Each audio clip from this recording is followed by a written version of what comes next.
Your Eminence, in your speech, you referred to the need of continuing to evolve from a shareholder economy to a stakeholders economy. Could you explain us what do you mean from that? No, okay, yeah. So clearly, shareholders contribute financially to the setup of business and its running, but that is still not the whole picture, because business still uses labor and depends on market. So, and then it's establishing a community.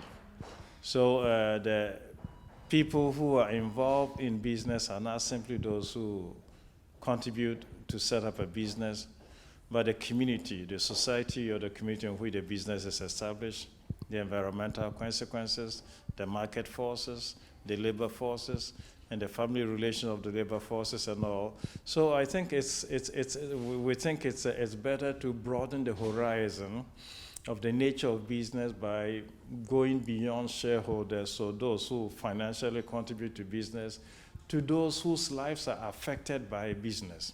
So with stakeholders, the emphasis is not those who contribute, but those whose lives are affected by business, which can be the community, which can be the society, which can be the market, which can be the customers, and all of those are people to be considered in the setup of a business.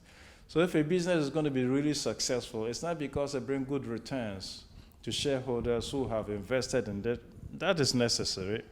But we should expand this to other people whose lives depend on this business, and those people whose lives are affected by the setup of the business, like, customers, like workers, like the community, like the society, where the business is located and all.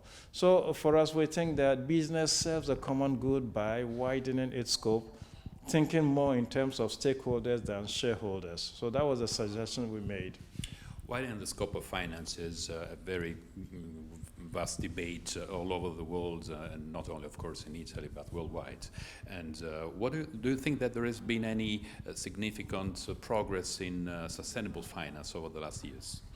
I think this is bound to be gradual.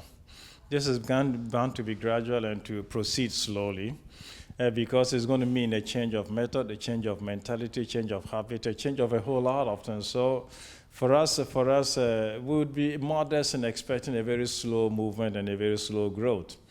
For example, now, as by contrast with the past, there wasn't much talk about social impact investment, for example.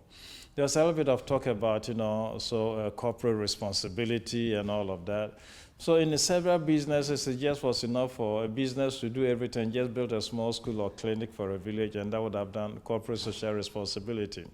But the social impact investment challenges and invite business people to kind of, commute part of their profit and shares into realizing something that helps change the orbit of existence of people. So I think this is a big goal to aim at. Not simply to provide profit, but if one is able also to change the orbits of existence. And for me, I like that expression, because if one used to fly on this level, if one is enabled to fly on a higher level, his orbit of existence would have changed. And that means a living standard, quality of life, and all of that would have changed. And I think this corresponds more and better to our sense of human community and human family, all being responsible for one another and in solidarity, sticking with each other to make each other live a better and more dignified life.